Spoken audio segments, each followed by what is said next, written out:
আসসালামু আলাইকুম। আমি নিউ ইয়ার বিলাস চ্যানেল থেকে চলে আসলাম আপনাদের জন্য নতুন একটা রেসিপি নিয়ে।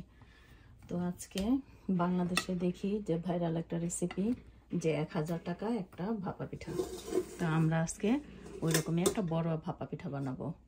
তো এটা কিন্তু এখন নতুন এই জিনিসটা না, এটা আগের দিনের গ্রামে দেখা যেত যে অনেকেই এরকম বড় করে একটা বানাই দিত আর যেন একসাথে সবাই খেতে পারে। এর জন্য তো আমাদের প্রথমে কি কি লাগবে সেটা আমরা আগে রেডি করে নিই। আমি এরকম একটা হাঁড়ি নিয়ে নেব, এটার মধ্যে আমি পানি দিয়ে দেবো, পানিটা বলক আসবে। আর উপরে এইরকম আপনাদের বলেছিলাম যে আমি দেখাবো এরকম একটা স্ট্রেনার, যে ভাপা পিঠা একসাথে 3-4টা দিতে হলে ছোটো ছোটো এগুলি এটার মধ্যে দেওয়া যায়। তো এটার মধ্যে দিতে গেলে কোনো কিছুই আর লাগবে না। আর এইগুলি চাইনিজ সুপার মার্কেট থেকে আমি নিয়ে আসলাম। এটা হলো আপনার সিলিকনের, এই যেরকম স্টিম করার জন্যই ওরা এটা তৈরি করছে। স্টিমারের ভিতরে এটা দেয়, যে কোনো মোমো টমো এগুলি স্টিম করার জন্য। তো এটাকে আমি দিয়ে দেবো যেন এই স্টিলের ভিতরে না লাগে। তো এমনি তো আমার লাগবে না মনে হয়, কারণ আমার বড় একটা কাপড় আছে। তো আমরা এটাকে গরম পানি দিয়ে চুলার মধ্যে বসাই দেবো। গেল এই পাটটা। আমরা যেটা মধ্যে বানাবো, আমি আজকে বড় এটার মধ্যে বানাবো। এটাতে প্রায় 2 কেজি সমান একটা পিঠা হবে। আর এই পিঠাটার জন্য আমি এই যে আমার নতুন ক্লো দিয়ে আমার আছে, এগুলি আমি যে পিঠা বানাই বা দুধের যে ছানা কাটি তখন এটা করি। তো এরকম আমি এটার ভিতরে বানাবো, যেন একসাথে এটা দিয়েই আমি ঢেকে দিতে পারি, একবারে এটার মধ্যে করেই আমি বানাবো এটা দিয়ে। তো ওই সিলিকনটা না দিলেও হয়তো এটা দিয়ে ঢেকে দেওয়া যাইতো। তো যাই হোক, দেখি শেষ পর্যন্ত কি হয়, না হলে এটা উপরে দিয়ে দিলেই হবো। এটার মধ্যে আমরা বানাবো। তো এটাকে আমি ধুয়ে টুয়ে একবারে মুছে টুছে রেডি করে রাখলাম। এখন আমাদের লাগবে কি, গুড়, নারিকেল, মাওয়া, আর আমি এখানে এই মুরব্বা নিয়ে নিছি চাল কুমড়ার। তো আমি যেটা দেখি দোকানে যে এরা টুটি ফুটি বাদাম বিভিন্ন জিনিস দেয়, তো আমি ওইগুলি দিতে চাইতেছি না, কারণ আমার ঘরে ওগুলি বেশি একটা পছন্দ করি না আমরা কেউই। এই হলো অবস্থা। আর আমি নিয়ে নিছি এখানে চালের গুঁড়া, এখানে প্রায় 1.5 কেজির মতন চালের গুঁড়া আছে। এটা আমাকে এক ভাবি বাংলাদেশ থেকে নিতেছিল অর্ধেকটা, আর অর্ধেকটা আমার এখানকার কেনা শুকনা চালের গুঁড়া। তো এটার মধ্যে আমি পরিমাণ মতন লবণ দিয়ে দিছি, 1 চা চামচের চাইতে একটু বেশি লবণ দিয়ে পুরাটাকে মিলাই নিছি। তো এটার জন্য আমি এখানে করে নিছি এই যে 2.5 কাপের মতন দুধ। আমি এই লিকুইড মিল্কটা একটু গরম করে নিছি, আর সাথে দিয়ে দিছি 1/2 কাপ গুঁড়া দুধ, যেন মিল্কটা একটু ঘন হয়। তো আপনারা যদি গুঁড়া দুধটা না থাকে তাহলে মিল্কটা একটু ভালো করে জাল করে নেবেন। খুব বেশি একেবারে বলক দিয়ে গরম করতে হবে তা না, এটা একটা চুলায় রাখাতে বেশি গরম হয়ে গেছে, সমস্যা নেই, এইরকম দিলেও সমস্যা নেই। আর দুধটা একটু ঘন করতে হবে মোট কথা। আর যদি লিকুইড মিল্কও না থাকে, শুধু গুঁড়া দুধটাই আপনারা করে নিতে পারেন, পানি দিয়ে গরম করে নিতে পারেন। তো এটা দিয়ে আমি মাখাবো। তার আগে আমি এটাকে মাখানোর পরে আমি এটাকে 1/2 আওয়ার রেস্টে রেখে দিব। তারপর আমি এটার মধ্যে এরকম একটা স্ট্রেনার দিয়ে সুন্দর করে চেলে নেব। তো পার্ট বাই পার্ট আপনাদের দেখাবো করার সময়। তারপরে একসাথে আমার কি কি লাগবে সেগুলি সব আমি একসাথে রেডি করে নিলাম, যেন আপনাদের বুঝতে সুবিধা হয়। আর আমরা কাজ করার সময় যদি সব কিছু এভাবে একসাথে রেডি করে নিই, তাহলে কিন্তু আমাদের কাজ করতে সুবিধা হয়, বা এই জিনিস কাজ তাড়াতাড়ি হয় আর কি, সব কিছু একসাথে রেডি করে নিলে। তো আমরা এখানে আমি লবণ দিয়ে আগে এটা রেডি করে নিছি। আমি গরম মিল্কটা কুসুম গরম দেওয়া দিলেও হইব, আর খুব বেশি গরম না দিলেও হইব। আমার এটা এমনি একেবারে খুব বেশি গরম না, হাত দিয়ে ধরা যায় এরকম গরম। আপনারা যারা মিল্কটা অ্যাভয়েড করতে চান তারা পানি দিয়েও এটা গোলায় নিতে পারেন, এটা কোনো ব্যাপার না। জাস্ট একটু দুধের একটা ঘ্রাণ হবে, মজা হবে, এর জন্য একটু এক্সট্রা, এর বেশি কিছু না। এটা কোনো রুলস না যে ভাপা পিঠার এভাবে মিল্ক ছাড়া হবে না, এটা কোনো কথা নাই, পানি দিয়েই করে। তো আমাদের আরও লাগবে, আমার বাকিটা এই মিল্কটাতে যদি না হয় তাহলে আমি পানি দেবো। কুসুম গরম পানিটা দেবো।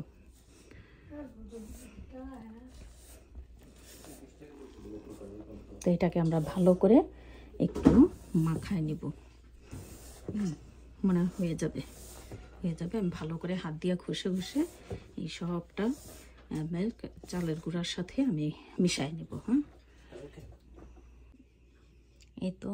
এই তো আমরা এইভাবে পানিটা দিয়ে, আমার আরও 1 কাপ পানি বেশি লাগছে, মানে মোট আমার 3 কাপ পানি লাগলো।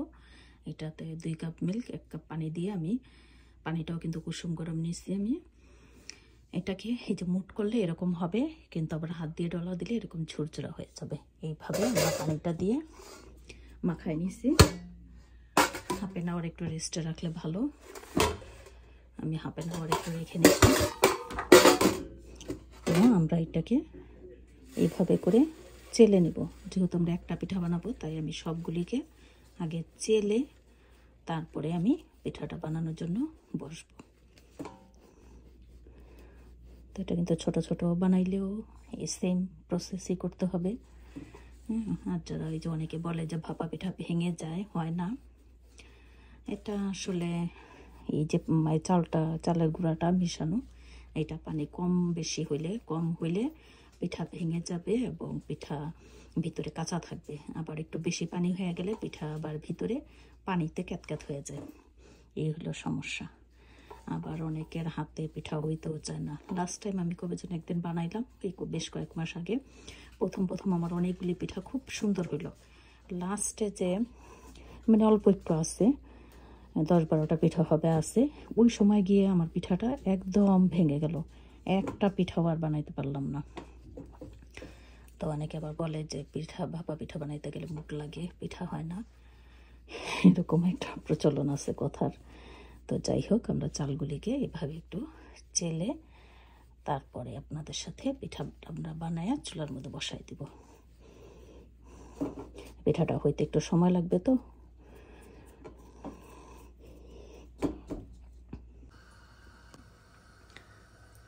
এই তো আমরা এই যে চালের গুঁড়াটা সুন্দর করে এইভাবে চেলে নিছি। এখন আমরা পিঠাটা বানাবো। তো এটাকে আমি এই পাশে রাখি। আমি এইখানে নিচে এটা দেওয়ার, চালের এই কাপড়টা দেওয়ার কারণ হয়েছে আমি এটা দিয়েই ঢেকে দেব। আমি আর এক্সট্রা কোনো ঢাকনি ইউজ করব না। তো এটা দিয়ে যেহেতু ঢেকে দেব, তাই নিচে থেকেই আমি এটা দিয়ে দিলাম। বড় পিঠা তো লেয়ারে লেয়ারে আমাদের এইগুলি থাকে, গুড় নারকেল সব কিছু থাকে, যেন খুব বেশি একেবারে মোটা করে দেওয়া যাবে না। প্রথমে নারকেলটা দিয়ে দেব।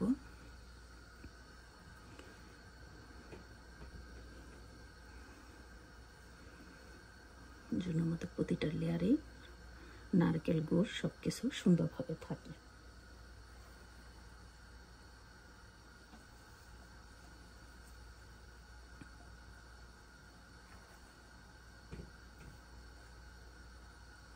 খুব বেশিও দেওয়া যাবে না, খুব বেশি দিলে আবার দেখা যাবে যে এটা খাওয়ার টেস্ট ভালো আসবে না।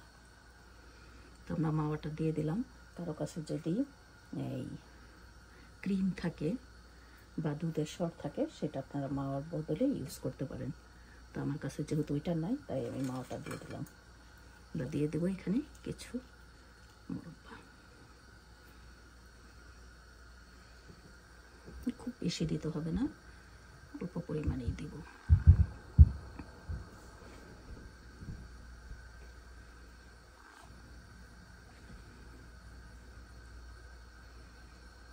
আমরা হালকা হাতে একটু চেপে চেপে দেব, যেন জিনিসটা একটু লেয়ারটা বসে। খুব বেশি চাপতে যাবেন না, খুব বেশি চাপতে গেলে পিঠা শক্ত হয়ে যায়।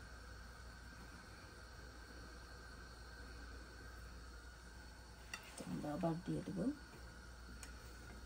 লেয়ারে লেয়ারে।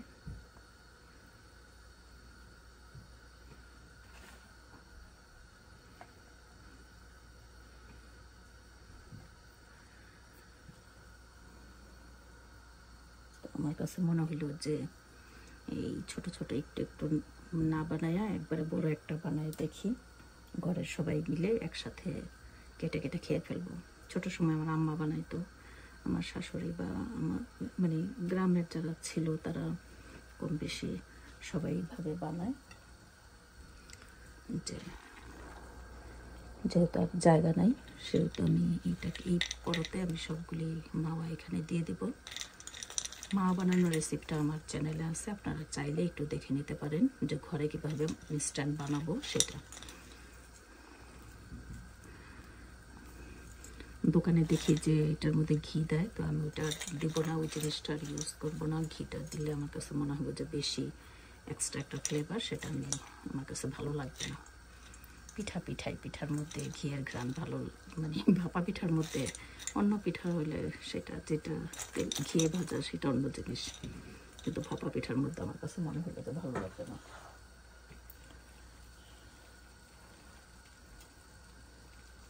আমরা দিয়ে দেবো আরেক পর্তন চালের গুঁড়া। ওদিকে কিন্তু আমাদের পিঠার যে পানিটা সেটাও ফুটে আসছে।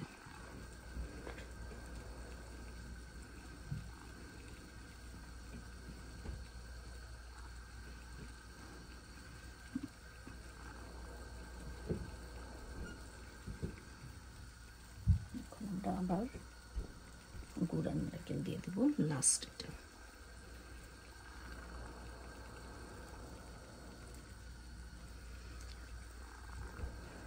আমরা এখানে একটা নারিকেল পুরা নিয়েছিলাম, একটা নারিকেলের লাগবে না পুরাটা। আমার এখানে পিঠাটা প্রায় 2 কেজির মতো হবে। চালের গুঁড়াও আমার 2 কেজির মতো আছে, তো আমার সবগুলি চালের গুঁড়া লাগবে না। সরি, গুড় না দিয়েই নারকেল দিয়ে দিছি, অসুবিধা নাই। আমরা একটু গুড়টা দিয়ে তারপরে পরে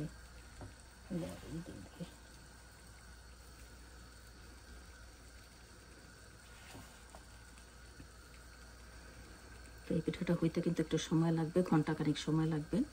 তো ওই পর্যন্ত আমরা ওয়েট করব। চুলার মধ্যে আমি মিডিয়াম হিটে দিয়ে রেখে দেব।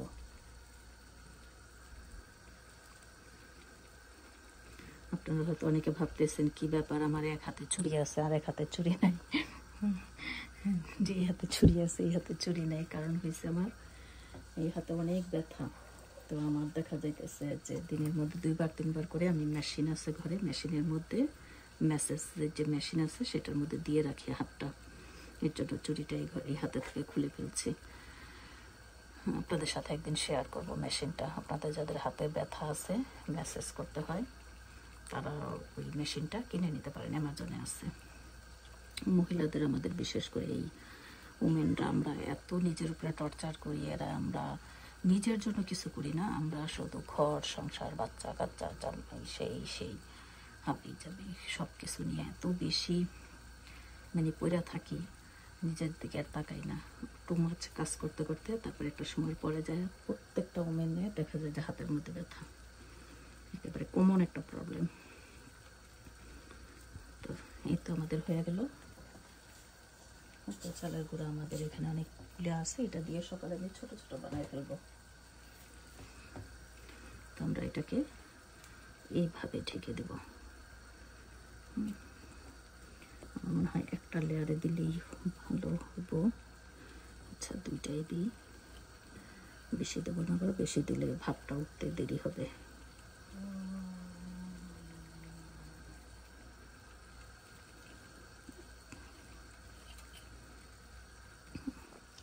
তো আমাদের এই যে পানিটা বলক এসে গেছে, যেহেতু আমার এখানে কাপড়টা দেওয়াতে হয়ে যেতেছে, চুলাটা একটু কমাই দিলাম।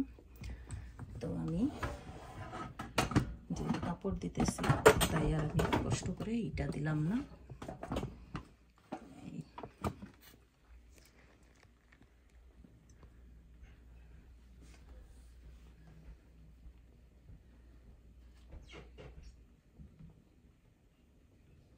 এটাকে এইভাবে না দিয়ে এইভাবেই দিতে পারি।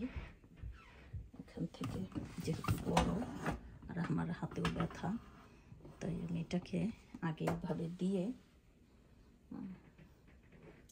বিসমিল্লাহ দিয়ে আমি চুলার উপরে বসাই দিই,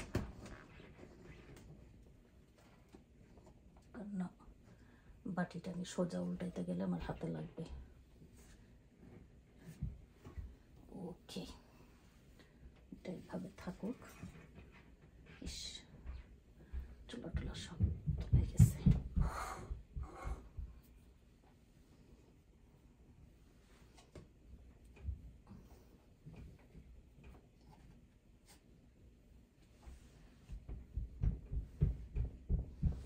আমাদের চুলার আঁচটা আমরা মিডিয়াম হিটে করে দিলাম। এটা বলকাইতে থাকে আধা ঘন্টা, 1 ঘন্টা লাগবে। 1 ঘন্টা পর্যন্ত এটা হইতে থাক। বাকিটা বিজ্ঞাপন বিরতির পরে আবার আসবো। তো আমরা 1 আওয়ারের একটু বেশি চুলার মধ্যে এটা রাখলাম। তো এখন আমরা এটাকে, চুলাটা আমি অফ করে দেব। অফ করে দিয়ে এটাকে আমি উঠাবো।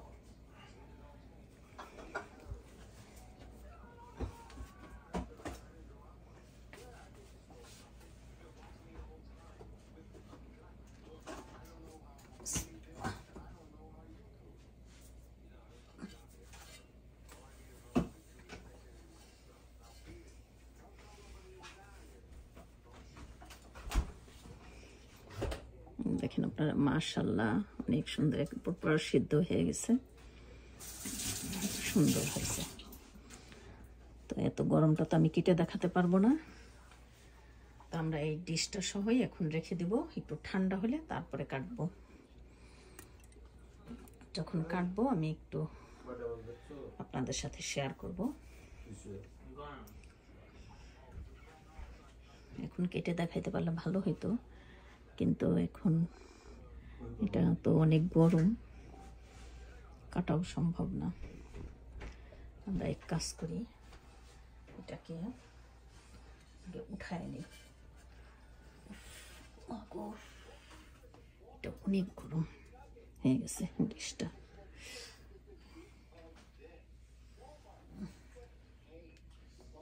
তো এটাকে আমরা এইভাবে উঠাই নিই, উঠাই তারপরে প্লেটের মধ্যে তুলে, তো আমরা প্লেটটা দিয়ে এটাকে তুলব।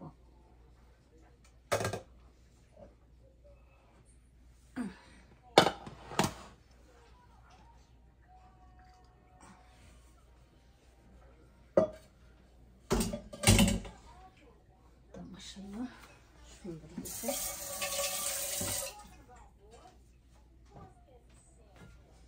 আমরা একটু কেটে দেখাই আপনাদের।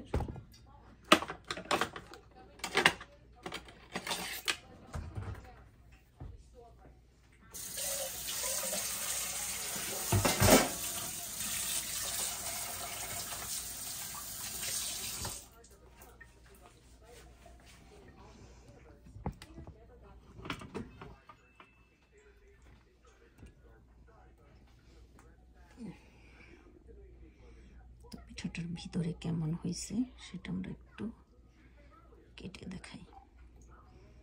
ডোটা মাশাআল্লাহ একেবারে অনেক পারফেক্ট হয়েছে। পিঠাটা একটা নরম তুলতুলা,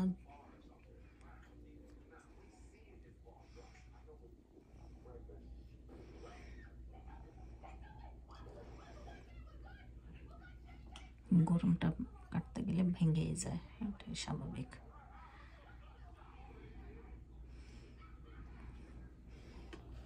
হয়তো একটু বোঝা যাবে যে একেবারে লেয়ারে লেয়ারে সব খাবার, না গুড়, নারিকেল, মাওয়া সব কিছু দেওয়াতে এখন গরম তো একেবারে ভেঙে যাইতেছে।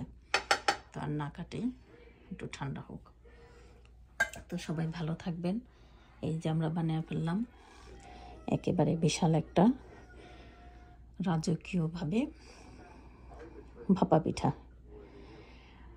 তো এইটা নতুন কোনো কিছু না, এটা যুগ যুগ ধরে অনেক পুরানো একটা রেসিপি। গ্রামের মানুষেরা এইভাবে বানায় যেন ফ্যামিলির সবাই একসাথে খেতে পারে। একবারে একটা একটা করে বানাবে, একটা একটা করে কয়জনে খাবে সেটার জন্য ওরা মানে একসাথেই বানায় ফেলায়। তো এটা এখন ঢাকায় একটা মানে রাস্তায় বিক্রি করাতে এটা আর কি নতুন করে মানুষের ভিতরে একটা উৎসাহ। যে এইভাবেও বড় একটা পিঠা বানায়, এই আর কি, বেশি কিছু না। তো আমরা বানাইলাম। আর এটার মধ্যে একটু স্বাদের ভিন্নতার কারণে একটু বেশি টেস্ট জন্য আমরা একটু বেশি টেস্ট হওয়ার জন্য আমরা একটু বিভিন্ন রকমের জিনিস দিলাম, এই আর কি। তো আপনারা বাসায় করবেন, খাবেন। ছোট বানায় হলো এই শীতের মধ্যে একটু পিঠা না খেলে কি হয়? তো সবাই একটু পিঠা বানাবেন, খাবেন। আর এই রেসিপিতে এইভাবে যদি বানাইতে পারেন তাহলে একটু কমেন্ট করে জানাবেন কেমন হইলো, আপনাদেরটা খেতে কেমন হইলো। এই তো। আর আমার চ্যানেলে অনেক রেসিপি আছে, চাইলে একটু ঘুরে দেখতে পারেন। ভালো লাগলে একটা লাইক, একটা শেয়ার করতে পারেন। নতুন হইলে একটা সাবস্ক্রাইব করে দিতে পারেন। তো সবাই ভালো থাকেন, সুস্থ থাকেন। আবার আসবো অন্য কোনো রেসিপি নিয়ে অন্য কোনো সময়। আল্লাহ হাফিজ, আসসালামু আলাইকুম।